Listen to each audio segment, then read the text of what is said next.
नांदेडच्या लोहा तालुक्यातील माळाकोळी येथे स्वर्गीय गोपीनाथ मुंडे यांचे स्मृती भवन आणि पूर्णाकृती पुतळा उभारण्यात आला. गोपीनाथ मुंडे यांच्या पुतळ्याचं अनावरण मंत्री पंकजा मुंडे यांच्या हस्ते करण्यात आलं.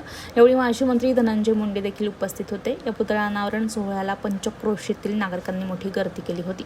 पुतळा अनावरण सोहळ्यादरम्यान मंत्री पंकजा मुंडे या आपल्या वडिलांच्या आठवणी सांगताना अतिशय भावुक झाल्या. गोपीनाथ मुंडे यांचं नाव मी जगाला कधीही विसरू देणार नाही अशी शपथ खाल्ली होती. मी असो किंवा नसो, मात्र गोपीनाथ मुंडे यांचं नाव कधीही विसरू देणार नाही असं मंत्री पंकजा मुंडे यांनी आपल्या वडिलांच्या आठवणी सांगताना म्हटलंय. तुम्ही देखना पुतळा माझ्या बाबांचा बनवला. मी मुंडे साहेबांच्या पुतळ्याचा हात पकडून थोड्या उभे होते. आता मी कसं सांगू तुम्हाला की मला काय वाटतंय. या दिवशी माझ्या जीवनामध्ये मुंडे साहेबांच्या जाण्यानंतर त्यांच्या अंतिम संस्काराच्या दिवशी मी शपथ खाल्ली होती की गोपीनाथ मुंडे हे नाव मी जगाला कधीही विसरू देणार नाही.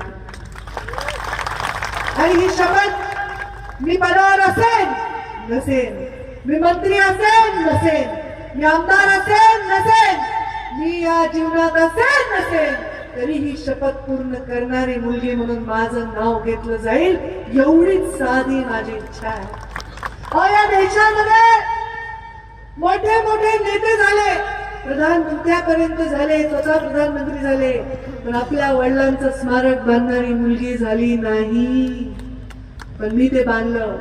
गोविंदांना माहिती आपण किती तेव्हा चळवळ केली होती. एक वीट गोपीनाथ गडासाठी ऊस तोडणाऱ्या माणसांनी, माळाकोळीच्या या गरीब माणसांनी प्रत्येकाने एकाच विटेचा पैसा दिला, एकाच विटेचा, आणि भव्य गोपीनाथ गड उभा राहिला. पण ते स्मारक बांधण्याचं खरं कारण काय होतं, तर या स्मारकावर नतमस्तक होणारा, मुंडे साहेबांवर प्रेम करणारा माणूस, त्याला जायला ते ठिकाण आहे हक्काचं. त्याची मालक पंकजा मुंडे नाही, त्याची मालक मुंडे परिवारातला कोणी प्रीतम मुंडे नाही, यशस्वी मुंडे नाही, धनंजय मुंडे नाही, कोणी नाही आहे. त्या स्मारकाचे मालक तुम्ही आहेत. एकही रुपया मी ना सरकारचा घेतला ना कोणाचा घेतला. तुमच्या घामाच्या एका विटेतून प्रत्येकाची एक वीट निर्माण करून ते स्मारक झालं. पण आज माळाकोळीच्या या स्मारकासमोर मला गोपीनाथ गड सुद्धा लहान वाटतोय. कारण एक तप झालं, 12 दिवस आपण सुखद पाळतो, 13वा करतो, गोड जेवण करतो, मग माणसाला आठवण राहत नाही. अशा जमान्यामध्ये 12 वर्ष एका नेत्याला जाऊन सुद्धा अजूनही त्याचं स्मारक उभं राहत आहे. बरं झालं या स्मारकाला 12 वर्ष झाली. बरं झालं.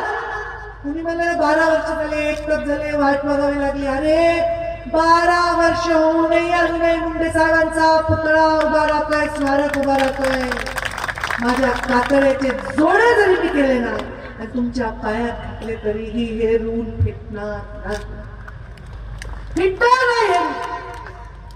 मुंडे साहेब मंत्री झाले होते देशामध्ये, आणि त्यांच्या सत्काराची तयारी करायची जबाबदारी माझ्याकडे. मी त्यांना 10 वेळा म्हणले, नको बाबा, भरपूर तयारी करायची, आपण नंतरच्या तारखेत करू. नाही म्हणले, मला 3 तारखेलाच सत्कार, 3 तारखेलाच सत्कार करायचा. बघा काय आल्यावर माणसाचं कसं होतंय. आम्ही म्हणत होतो नको, आमची तयारी होणार नाही, आम्हाला जंगी करायचंय. 14 वर्षानंतर वनवास पिटलाय, मुंडे साहेब मंत्री झाले, तर त्यांना काळाने बोलवून घेतलं. आणि असं कधी झालंय कुठल्या राजकारणात, जीवनात तुम्ही बघितलंय? मोठ्या मोठ्या नेत्यांचा मृत्यू झालाय, कोणाला हत्या झालीय, काय काय झालंय, पण तुम्ही हे पाहिले का कधी की ज्या दिवशी सत्कार असतो त्या दिवशी एखाद्याला सरणावर जावं लागतं? पाहिले कधी?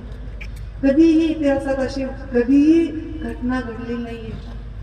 मला नेहमी वाटतं की माझे बाबा माझ्यासाठी खूप प्रिय होते, पण त्यांच्यामध्ये भगवान बाबांचा आशीर्वाद आणि ईश्वराचा अंश होता.